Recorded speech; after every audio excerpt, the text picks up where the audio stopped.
نحمده ونصلي ونسلم على أشرف الأنبياء والمرسلين أما بعد فأعوذ بالله السميع العليم من الشيطان الرجيم من همزه ونفخه ونفثه۔ قرآن مجید کا 16واں پارہ، اس میں 3 صورتیں ہیں۔ سورہ کہف جو 15ویں پارے سے شروع ہوئی وہ اس پارے میں مکمل ہو رہی ہے، اور اس کے بعد سورہ مریم اور پھر سورہ طٰہٰ۔ سورہ کہف میں اس پارے کے اندر جہاں سے ابتدا ہو رہی ہے، یہ دراصل 15ویں پارے کا تسلسل ہے۔ حضرت موسیٰ علیہ السلام اور حضرت خضر علیہ السلام کا واقعہ یہاں پہ ذکر کیا جا رہا ہے، جس کی تفصیل کچھ یوں ہے کہ ایک دن حضرت موسیٰ علیہ السلام کے ایک صحابی نے ان سے پوچھا کہ سب سے بڑا عالم کون ہے؟ تو انہوں نے یہ سوچا کہ اس وقت میں اللہ کا نبی ہوں اور دوسرا کوئی نبی موجود نہیں ہے، اس لیے نبی سے بڑھ کر تو کوئی عالم نہیں ہو سکتا، لہٰذا انہوں نے جواب دیا کہ میں سب سے بڑا عالم ہوں۔ اللہ نے فرمایا نہیں، علم طرح طرح کے ہیں، کئی ایسی چیزیں ہیں کہ جن کا علم آپ کے پاس نہیں ہے، اور اس سلسلے میں حضرت خضر کا ذکر کیا۔ تو حضرت موسیٰ علیہ السلام نے اللہ سے عرض کی کہ میں اس شخصیت سے ملاقات کرنا چاہتا ہوں۔ اللہ نے فرمایا کہ ایک دریا کے کنارے وہ رہتے ہیں، اور ایک مچھلی بھون کے لے جائیں، جہاں پہ وہ مچھلی زندہ ہو کے دریا کے اندر چلی جائے گی، وہیں پہ قریب ان کا ٹھکانہ ہوگا۔ اپنے شاگرد کے ساتھ مچھلی اس کو تشتری میں پلیٹ میں رکھ کے دی، بہت عرصہ بہت لمبا سفر کرتے رہے، دوپہر ہو گئی، بھوک لگ گئی، تو شاگرد سے یہ کہا کہ وہ مچھلی لائیے، کھانا تو کھائیں۔ حضرت خضر سے تو فی الحال ملاقات نہیں ہوئی، تو شاگرد کو یاد آیا کہ وہ مچھلی تو کافی پیچھے اچانک زندہ ہو کے اچھل کر دریا میں جا گری تھی اور ایک سرنگ بنا کے پانی کے اندر چلی گئی تھی، اور وہ کہنے لگا کہ جی میں تو اسی حیرانی کے اندر اس کو دیکھتا ہی رہ گیا، اور شیطان نے مجھے یہ بات بھلا دی کہ یہ واقعہ میں آپ سے ذکر کروں۔ موسیٰ علیہ السلام نے فرمایا کہ وہیں تو ہم نے جانا تھا، کیا آپ کو یاد ہے؟ تو ان کے شاگرد نے کہا ہاں، وہاں پہ قریب ہی ایک چٹان تھی، میں پہچان لوں گا۔ واپس آئے، وہاں آ کے دیکھا ایک کٹیا تھی، ایک جھونپڑی تھی، اس میں ایک بزرگ تھے، ان سے ملاقات کی، سارا واقعہ ذکر کیا۔ وہ کہنے لگے کہ میرے پاس جو علم ہے وہ اور طرح کا ہے، آپ کا جو علم ہے وہ انسانی فلاح و بہبود کے لیے اور طرح کا ہے، میرے معاملات اور ہیں، اس لیے آپ ضد نہ کریں۔ لیکن موسیٰ علیہ السلام نے عرض کی کہ مجھے آپ کے ساتھ رہنا ہے، صرف آپ رہنے کی اجازت دے دیں۔ انہوں نے کہا پھر مجھ سے سوال مت کیجئے گا، اگر آپ سوال کریں گے، لاجک پوچھیں گے، وجہ دریافت کریں گے، تو پھر میرا اور آپ کا ساتھ نہیں ہوگا۔ انہوں نے کہا جی میں خاموش رہوں گا، لیکن پے در پے کچھ واقعات ہی ایسے ہونے لگے کہ خاموش رہا نہیں گیا۔ اسی دریا سے دوسری طرف جانا تھا، کشتی میں بیٹھے نوجوان نے کرایہ لینے سے انکار کر دیا کہ آپ بزرگ ہیں، اور جب نیچے اترے تو اس کی کشتی کو ٹھڈا مار کے تھوڑا سا اسے ایک طرف سے توڑ دیا۔ موسیٰ علیہ السلام کہنے لگے کہ اس نے تو اتنا اچھا سلوک کیا، ہم سے کرایہ نہیں لیا، آپ نے اس کی کشتی توڑ دی۔ تو انہوں نے کہا میں نے تو کہا تھا کہ سوال نہیں کرنا، معذرت کی۔ آگے چلے، دیکھا کہ ایک گاؤں ہے، وہاں پہ جا کے کہا کہ ہمیں کچھ کھانے پینے کے لیے دیں، مہمان نوازی کریں، انہوں نے انکار کر دیا۔ وہاں سے باہر نکل رہے تھے تو دیکھا کہ ایک گھر کی دیوار گرنے والی ہے، اس کو اچھی طرح مضبوط کر کے بنا دیا۔ موسیٰ علیہ السلام کے ذہن میں تھا کہ شاید اس نیت سے بنا رہے ہیں کہ چلو ویسے تو کسی نے کھانے کو نہیں دیا، شاید مزدوری کے طور پہ دے دے، لیکن جب مزدوری کی باری آئی تو چپ چاپ وہاں سے چلے گئے۔ موسیٰ علیہ السلام کہنے لگے کہ عجیب بات ہے، یہ بستی والے تو اتنے بے دید لوگ ہیں، ہمیں کھانے کو کچھ نہیں دیا اور آپ ان کی دیواریں اور وہ بھی مفت بنا رہے ہیں۔ حضرت خضر کہنے لگے آپ نے تو وعدہ کیا تھا کہ سوال نہیں کریں گے، پھر معذرت کی۔ حضرت خضر کہنے لگے کہ اب تیسری بار آخری بار ہوگی، اس کے بعد ہمارا اور آپ کا ساتھ نہیں نبھے گا۔ تھوڑا آگے چلے تو دیکھا کہ ایک بچہ گلی میں کھیل رہا ہے، اس کو پکڑا، اس کی گردن مروڑی اور اس کو قتل کر دیا۔ موسیٰ علیہ السلام تو تڑپ گئے، کہنے لگے یہ کیا ہے، ایک معصوم کی جان لے لی۔ تو انہوں نے کہا کہ اب میرا اور آپ کا ساتھ ختم ہے، البتہ یہ تینوں جو واقعات ہوئے ہیں اس کے پیچھے جو وجوہات ہیں وہ میں آپ کو ذکر کر دیتا ہوں۔ کشتی اس لیے توڑی کہ وہاں ایک حکمران تھا جو صحیح کشتیاں پکڑ کے اپنے کسی ذاتی استعمال میں لانا چاہتا تھا۔ یہ غریب آدمی تھا، اس کو اس نے کرایہ بھی نہیں دینا تھا۔ میں یہ چاہتا تھا کہ یہ اپنی مزدوری کرتا رہے، اس کی کشتی ٹوٹی ہوئی دیکھ کے اس بادشاہ کے کارندے اس کی کشتی چھوڑ دیں گے اور یہ اپنی روزی روٹی کماتا رہے گا۔ میں نے اس کا فائدہ کیا، نقصان نہیں کیا۔ اور دیوار میں نے اس لیے بنائی کہ آپ نے دیکھا کہ کتنے غلط لوگ ہیں گاؤں والے،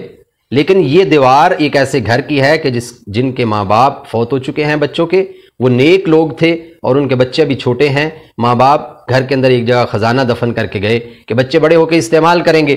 اگر یہ دیوار گر گئی تو وہ خزانہ ظاہر ہونے کا خطرہ تھا اور بستی والے لوٹ لیتے، تو میں نے بستی والوں کی خاطر نہیں بلکہ بستی والوں کے خلاف یہ دیوار کھڑی کی ہے۔ اور یہ جو بچہ ہے اس نے بڑا ہو کے سرکش بننا تھا، ماں باپ کے لیے بہت زیادہ پریشانی کا باعث بننا تھا، لہٰذا اس کو میں نے قتل کر دیا۔ یہ میں نے اپنی طرف سے نہیں کیا بلکہ اللہ نے مجھے حکم دیا یہ سارے کام کرنے کا، اور اللہ اس بچے کے بدلے میں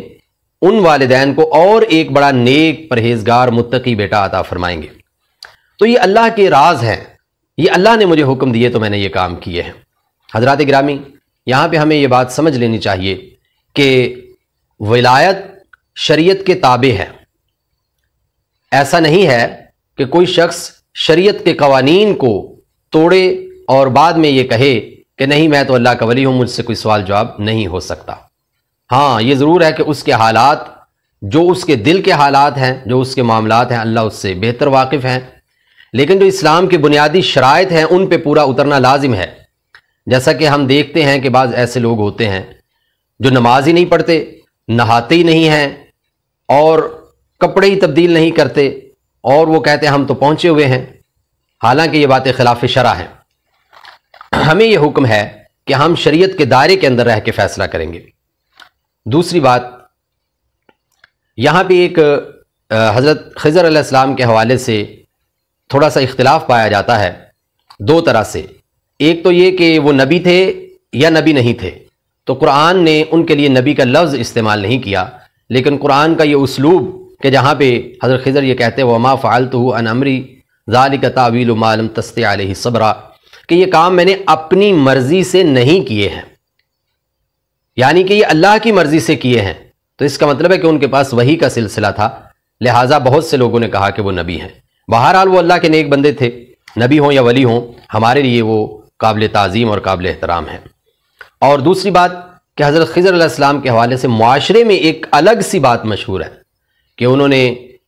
آب حیات سے پانی پیا ہوا ہے،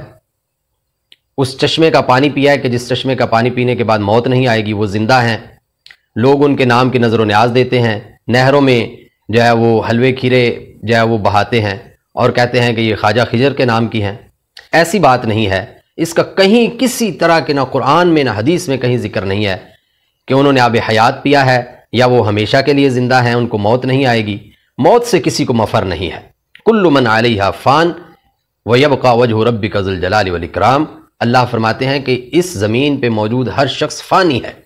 صرف اللہ ہی باقی رہنے والا ہے۔ حضرات گرامی،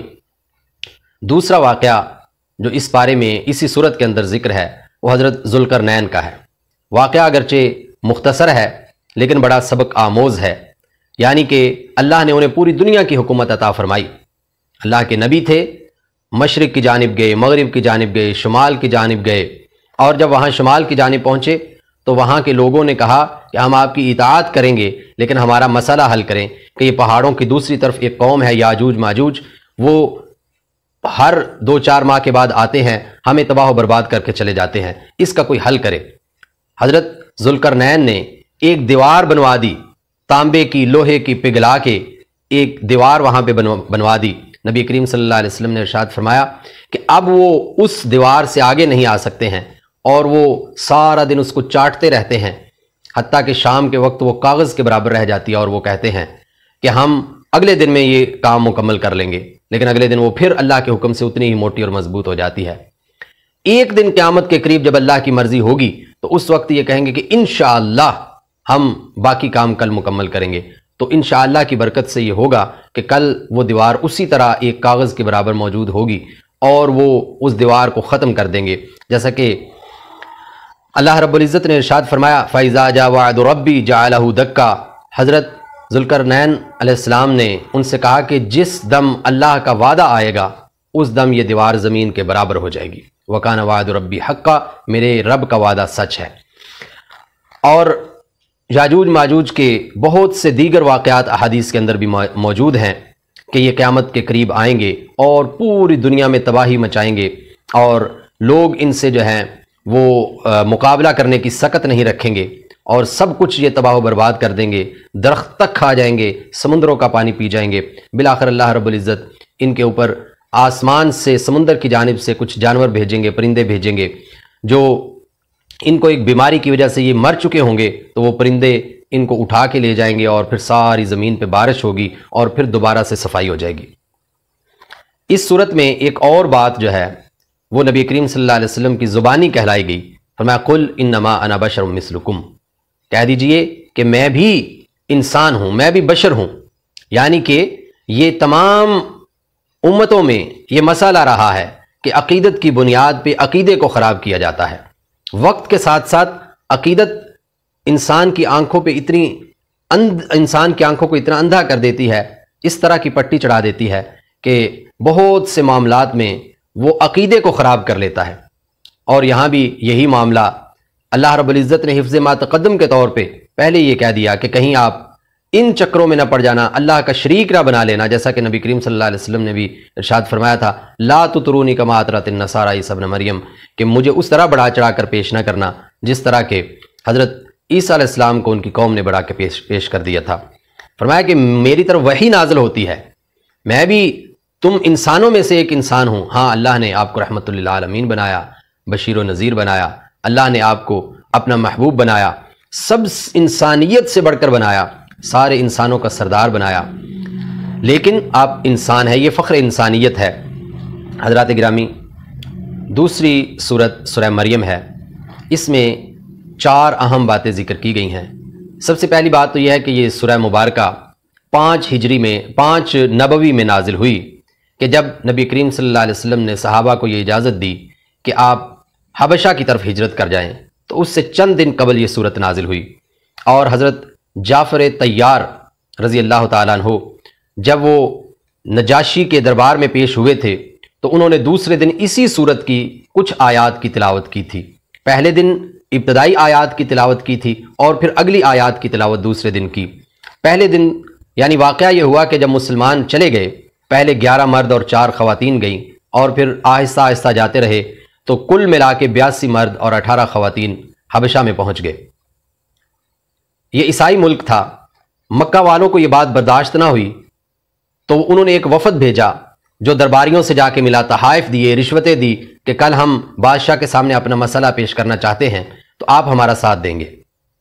انہوں نے ایسا ہی کیا، لیکن بادشاہ عادل تھا، اس نے کہا کہ میں فریق ثانی کی بات بھی سنوں گا، ان کا موقف سنے بغیر فیصلہ نہیں کر سکتا۔ حضرت جعفر کو یہ ذمہ داری سونپی گئی کہ آپ بات کریں، تو انہوں نے سورہ مریم کی ابتدائی آیات کی تلاوت کی اپنا موقف بیان کرنے کے لیے، اور وہ تلاوت نجاشی بھی سن رہا تھا، وہاں پہ موجود پادری بھی سن رہے تھے اور درباری بھی سن رہے تھے، اور وہ سارے کے سارے رو رہے تھے۔ حضرت ام سلمہ رضی اللہ تعالیٰ عنہ کی روایت ہے مسند احمد کے اندر کہ وہ سارے کے سارے رو رہے تھے، اور بالآخر نجاشی نے قریش کے وفد سے یہ کہا کہ آپ یہاں سے چلے جائیں، لیکن اگلے دن وہ نئی پلاننگ کر کے آئے اور کہنے لگے کہ یہ ان کا عقیدہ آپ کے عقیدے کے خلاف ہے، یہ حضرت عیسیٰ علیہ السلام کے بارے میں وہ نظریہ نہیں رکھتے جو آپ کا ہے، یہ حضرت عیسیٰ علیہ السلام کو اللہ کا بیٹا تسلیم نہیں کرتے ہیں۔ اب ایک بڑی آزمائش کا موقع تھا، مسلمان اپنا اصل جو عقیدہ ہے وہ بیان کرتے تو وہ تو واقعی اس وقت کے عیسائیوں کے عقیدے کے خلاف تھا، جو کہ نعوذ باللہ حضرت عیسیٰ علیہ السلام کو اللہ کا بیٹا قرار دے چکے تھے۔ لیکن اگر ان کے عقیدے کی تائید کر دیتے تو یہ جھوٹ ہوتا،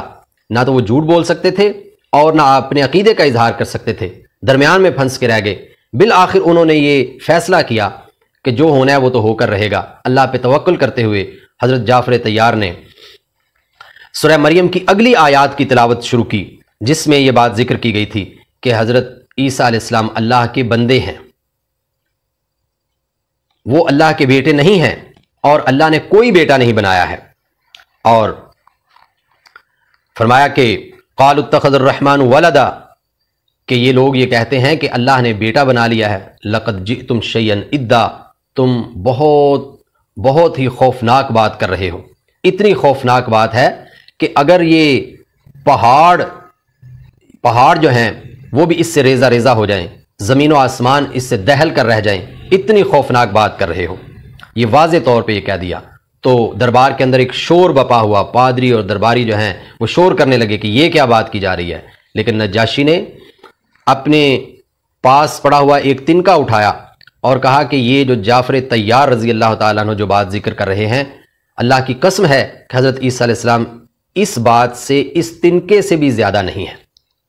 یہ بالکل صحیح بات کر رہے ہیں۔ اور قریش کے وفد کو وہاں سے نکال دیا گیا اور وہ ناکام اور نامراد ہو کے لوٹے۔ اس کے بعد یہاں پہ دوسرا مسئلہ حضرت عیسیٰ علیہ السلام کی ولادت اور حضرت یحییٰ علیہ السلام کی ولادت کا ہے۔ حضرت عیسیٰ علیہ السلام تو اس طرح سے پیدا ہوئے کہ بغیر باپ کے، یہ ایک بہت بڑا معجزہ تھا۔ لوگوں نے الزام لگانے کی کوشش کی، اللہ رب العزت نے حضرت مریم سے ارشاد فرمایا کہ آپ نے پریشان نہیں ہونا، بلکہ کہیں کہ اس بچے سے پوچھیں، تو وہ کہنے لگے کیف نکلم من کان فی المہد صبیا، کہ ابھی یہ بچہ ہے، نومولود ہے، ایک تو آپ نے کام غلط کیا، اوپر سے ہم سے مذاق کر رہی ہیں، یہ کیسے بولے گا؟ تو حضرت عیسیٰ علیہ السلام جو ابھی پورے ایک دن کے بھی نہیں تھے، اسی وقت وہ ہم کلام ہوئے اور کہنے لگے انی عبد اللہ آتانی الکتاب وجعلنی نبیا، کہ میں اللہ کا بندہ ہوں۔ پہلے دن ہی انہوں نے یہ کہہ دیا، میں اللہ کا بیٹا نہیں بلکہ اللہ کا بندہ ہوں، اللہ نے مجھے کتاب عطا کی ہے، مجھے نبوت عطا کی ہے۔ حضرات گرامی، حضرت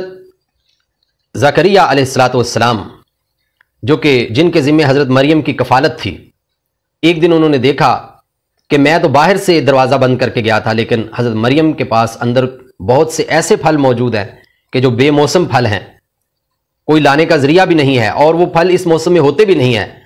تو پوچھا کہ یہ کہاں سے آئے؟ تو وہ کہنے لگی کہ مجھے اللہ نے عطا کیے ہیں۔ وہیں پہ اللہ سے دعا کی، فریاد کی کہ آپ مریم کو بے موسم پھل عطا کر سکتے ہیں، میں بوڑھا ہو چکا ہوں، میری بیوی بانجھ ہے، لیکن اس کے باوجود آپ مجھے اولاد دینے پہ قادر ہیں۔ اللہ سے جب دعا کی تو اللہ نے فرمایا انا نبشرک بغلام اسمہ یحییٰ، ہم آپ کو ایک بیٹے کی خوشخبری دیتے ہیں کہ جس کا نام یحییٰ ہوگا۔ اور پھر وہ حیران ہوئے کہ پہلے دعا تو کر لی تھی، جواب بھی مل گیا، دعا قبول بھی ہو گئی، لیکن پھر حیران ہوئے کہ یہ ہوگا کیسے؟ تو اللہ نے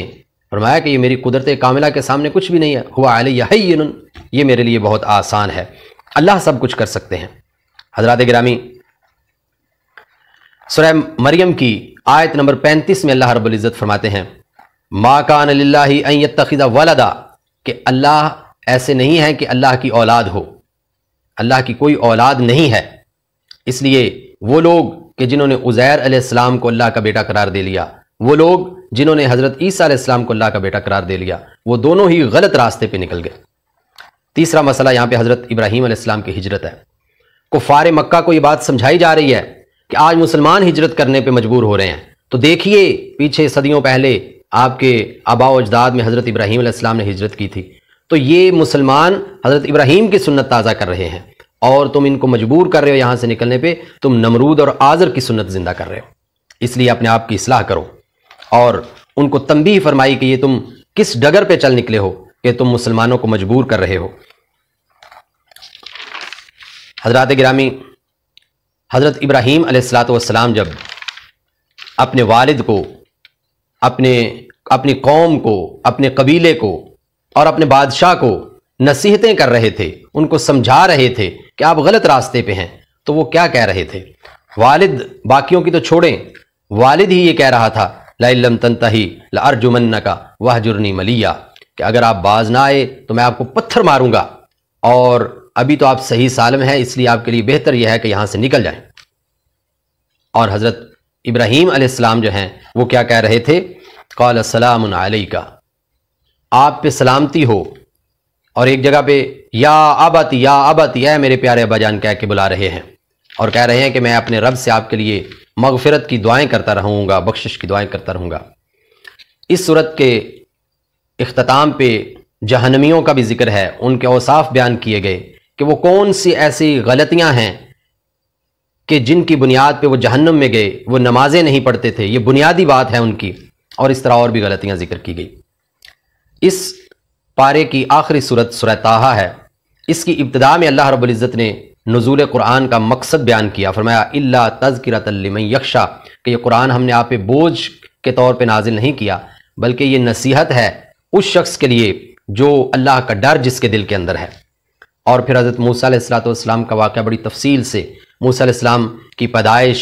ان کو پھر اپنی والدہ کے پاس رہنا کیسے نصیب ہوا، حالانکہ فرعون تو بنی اسرائیل کے بچوں کو قتل کروا رہا تھا، کس طرح اللہ نے انتظام کیا، اور وہ پوری بات۔ اور پھر حضرت موسیٰ علیہ السلام جوان ہوئے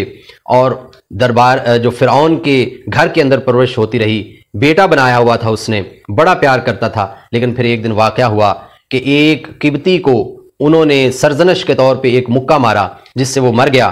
اور دوسرے دن وہی بنی اسرائیل کا شخص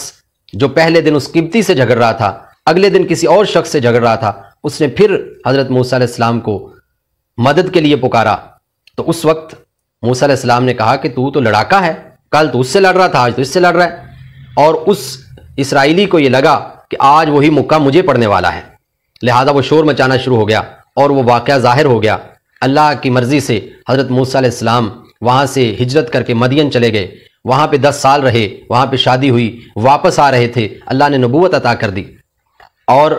وہاں پہ اللہ نے معجزات عطا کر دیے۔ یہاں پہ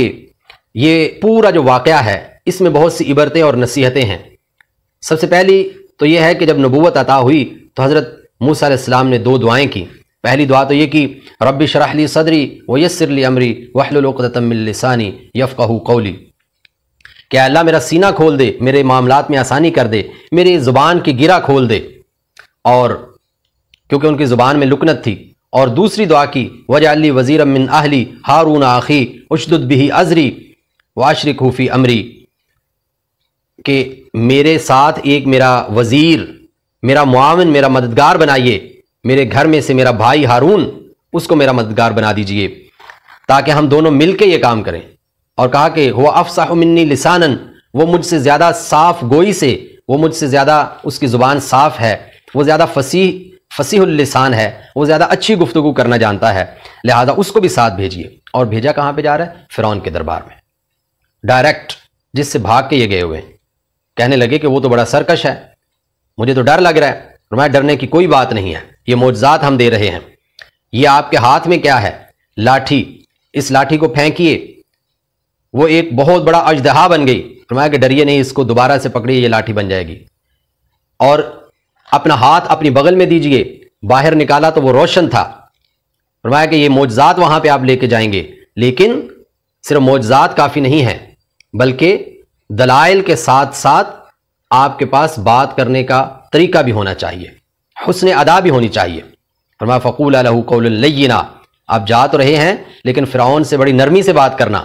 اندازہ لگائیے کہ اللہ کے مقابلے میں رب بن کے بیٹھا ہوا ہے، لیکن اللہ فرما رہے ہیں کہ اس سے نرمی سے بات کرنی ہے۔ تو یہ مبلغین کے لیے، یہ واعظین کے لیے، یہ ناصحین کے لیے بہت بڑی ایک نصیحت ہے کہ آپ نے جب کسی کو نصیحت کرنی ہے، جب تبلیغ کرنی ہے، تو اس میں آپ کی زبان جو ہے اس میں ترشی، اس میں سختی نہیں ہونی چاہیے۔ نبی کریم صلی اللہ علیہ وسلم کے حوالے سے بھی یہی ارشاد فرمایا کہ ہم نے آپ کو بہت نرم گفتار بنایا ہے، بلکہ اس کے مقابلے میں یہ بھی فرما دیا کہ اگر آپ سخت کلام ہوتے تو لوگ آپ کے قریب بھی نہ آتے۔ اور یہاں پہ اہل مکہ کو بہت سی باتیں سمجھائی جا رہی۔ پہلی بات تو یہ کہ نبوت جو ہے وہ کسی تقریب میں یا کسی بہت بڑے کو یا کسی امیر کو یا کچھ دنیاوی منصب دیکھ کر نہیں عطا کی جاتی، بلکہ اللہ کی مرضی ہوتی، جیسے مرضی کسی مسافر کو راستے میں چلتے چلتے نبوت عطا کر دیتے ہیں، جیسا کہ حضرت موسیٰ علیہ السلام کو عطا کی۔ اور دوسرا کہ حضرت موسیٰ علیہ السلام کی جو دعوت ہے وہ دعوت کیا تھی؟ انی انا اللہ لا الہ الا انا فاعبدنی، کہ جب نبوت عطا کی جا رہی تھی کوہ طور پہ تو اللہ نے فرمایا کہ میں اللہ ہوں، میرا کوئی شریک نہیں ہے، کوئی میرے مقابلے میں اور معبود نہیں، صرف میری عبادت کرنی ہے آپ نے۔ تو اہل مکہ سے یہ کہا جا رہا ہے کہ موسیٰ علیہ السلام کی دعوت بھی حق تھی اور وہ بھی توحید کی دعوت تھی، یہی دعوت تو جناب محمد رسول اللہ صلی اللہ علیہ وسلم آپ کو دے رہے ہیں۔ پھر اہل باطل کے مقابلے میں ڈٹ جانا چاہیے، یہ نہیں دیکھنا چاہیے کہ سامنے والا طاقتور کتنا ہے، چاہے وہ فرعون ہی کیوں نہ ہو، چاہے وہ مقابلے میں رب بن کے کیوں نہ بیٹھا ہو، چاہے آپ بالکل تن تنہا کیوں نہ ہو، لیکن اس کے باوجود حق پہ ہیں تو ڈٹ جانا چاہیے۔ اور چوتھی بات اہل مکہ کو یہ سمجھائی جا رہی ہے کہ جو اعتراض، جو شبہات آج آپ جناب محمد رسول اللہ صلی اللہ علیہ وسلم پر اور ان کی تعلیمات پہ کر رہے ہو، یہی اعتراضات جو ہیں فرعونیوں نے بھی کیے تھے، تو دیکھو کہ پھر کامیاب کون ہوا، حق پہ کون ثابت ہوا۔ اور اس کے فوراً بعد حضرت آدم علیہ السلام کا واقعہ اور اس میں بالخصوص ان کی توبہ کا ذکر کیا گیا، اور یہ کہا جا رہا ہے کہ انسانیت اس چیز میں ہے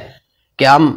گناہ اگر کر بھی لیں تو اس پہ ڈٹنا نہیں ہے، ضد نہیں کرنی، ہٹ درمی کا مظاہرہ نہیں کرنا، بلکہ یہ شیطنت ہے کہ گناہ کرنے کے بعد اس پہ ڈٹ جانا۔ انسانیت تو یہ ہے کہ فوری طور پہ اللہ کی طرف رجوع کرنا، اللہ سے توبہ کرنا، اپنے گناہوں کی معافی مانگنا۔ حضرات گرامی، بنی اسرائیل کے بہت سے واقعات ہوئے۔ جب حضرت موسیٰ علیہ السلام وہاں پہ پہنچے تو بالآخر یہ ہوا کہ وہاں سے ہجرت، بنی اسرائیل کو لے کے ہجرت کر گئے، مصر سے نکلے، فلسطین میں چلے گئے، اور فلسطین میں جب گئے تو اس کے بعد اللہ نے فرمایا کہ کوہ طور پہ واپس آئیے، آپ کو میں کتاب دینا چاہتا ہوں، تورات دینا چاہتا ہوں۔ تو جب وہ کتاب لینے کے لیے گئے، واپس آئے تو دیکھا کہ قوم تو شرک میں مبتلا ہو گئی۔ ہارون علیہ السلام کو وزیر بنا کے گئے تھے، ان کو ڈانٹا، وہ کہنے لگے میں تو انتشار کے خوف سے خاموش رہا، آپ کا انتظار کرتا رہا۔ دیکھیے انہوں نے کیا کیا، پتہ چلا کہ ایک سنار ہے، اس نے دیکھا تھا کہ حضرت جبرائیل حضرت موسیٰ علیہ السلام کے پاس آئے، ایک گھوڑے پہ سوار تھے، تو اس گھوڑے کی دھول اس نے اٹھائی اور ایک بچڑا، سونے کا ایک بچڑا بنایا، اس کے اندر سوراخ رکھے، اس کے اندر وہ دھول ڈال دی، اور اس میں سے ایسی آواز نکلتی تھی کہ جیسے زندہ بچڑے کی آواز ہوتی ہے، اور لوگوں سے کہا کہ یہ آپ کا رب ہے۔ موسیٰ علیہ السلام نے اس بچڑے کو جلا کر دریا میں بہا دیا، اور اس سامری کو ڈانٹا اور کہا کہ تمہیں کوئی ایسی بیماری لگ جائے کہ تو کسی کے قریب بھی نہ جا سکے، تو وہ پھر ساری عمر جو بھی اس کے قریب آتا تھا اسے کہتا تھا لا مساس لا مساس، مجھے ہاتھ نہ لگانا، مجھے بڑی تکلیف ہوتی ہے۔ یہ اس کو سزا دی دنیا کے اندر۔ اور قوم جو تھی جو اس سامری کے پیچھے لگ گئی، سورہ بقرہ میں یہ ذکر ہے کہ اللہ نے فرمایا کہ اب تم دو گروہوں میں بٹ کے ایک دوسرے کے خلاف جنگ کرو گے اور آپس میں ایک دوسرے کو قتل کرو گے، اور وہ انہوں نے پھر ایسا ہی کیا جب تک اللہ کی مرضی ہوئی، پھر اللہ نے ان کی معافی قبول کی، اور باقی لوگ جو زندہ رہ گئے تھے وہ پھر حضرت موسیٰ علیہ السلام کے ساتھ رہے۔ آخر میں دو باتیں بیان کی جا رہی ہیں۔ ایک بات تو یہ کہ جو اللہ کی نصیحتوں سے منہ موڑتے ہیں ان کا نتیجہ کیا ہوتا ہے؟ فرمایا وَمَنْ أَعْرَضَ عَنْ ذِكْرِي فَإِنَّ لَهُ مَعِيشَةً ضَنْكًا، جو اللہ کے ذکر سے، اللہ کی نصیحت سے، اللہ کی یاد سے منہ موڑے گا، اس کی معیشت، اس کا روزگار دنیا کے اندر بھی تنگ کر دیا جائے گا۔ وَنَحْشُرُهُ يَوْمَ الْقِيَامَةِ أَعْمَىٰ، قیامت والے دن ہم اسے اندھا کر کے اٹھائیں گے۔ وہ کہے گا دنیا میں تو میں دیکھنے والا تھا، مجھے اندھا کر کے کیوں اٹھایا گیا؟ اللہ فرمائیں گے کہ میں اسی طرح اپنے نافرمانوں کے ساتھ سلوک کرتا ہوں۔ اور نبی کریم صلی اللہ علیہ وسلم کو یہ نصیحت فرمائی فَاصْبِرْ عَلَىٰ مَا يَقُولُونَ، یہ اہل مکہ آپ سے جو بھی کہہ رہے ہیں اس پہ صبر کیجئے۔ وَسَبِّحْ بِحَمْدِ رَبِّكَ، اپنے رب کی تسبیحات بیان کرتے رہیں، اللہ آپ کو ضرور کامیابی عطا فرمائیں گے۔ یہاں پہ